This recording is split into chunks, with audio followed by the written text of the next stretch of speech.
On the count of 3, 2, 1, start. Now I find that other honorable members who do not happen to be lawyers keep on advancing such attractive arguments that we get charmed and we keep on listening, and particularly when those honorable members happen to be lady members and they make such beautiful speeches, then the house goes on, and half an hour discussion may become half a month discussion. So, what I was saying was, I got these figures worked out and I found that by applying this yardstick of 650 cases per judge, the following is the requirement. We know that in these high courts so many cases were instituted in 1986.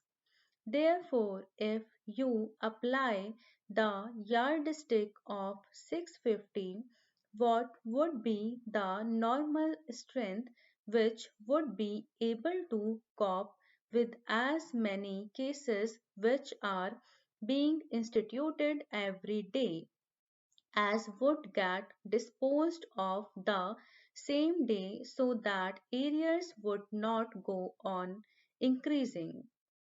In fact, there would be a decrease in the arrears. Then what would be the strength?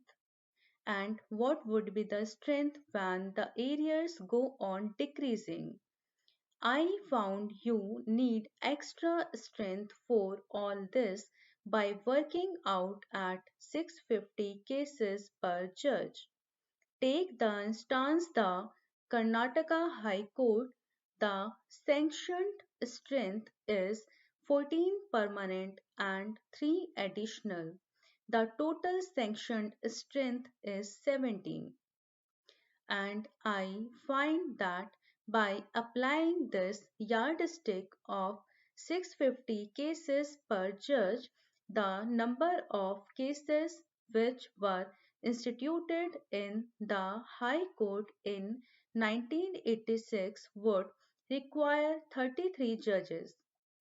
Whether they are permanent or additional, that does not make any difference, because that is only a matter of approach. Otherwise, they dispose of the same quantity of work. So, a strength of 33 judges would be required to keep pace with the institutions every day. If you want to liquidate the arrears, first of all, the strength of 17 must be raised to 33. Moreover, you will have to have some extra strength in order to clear the backlog.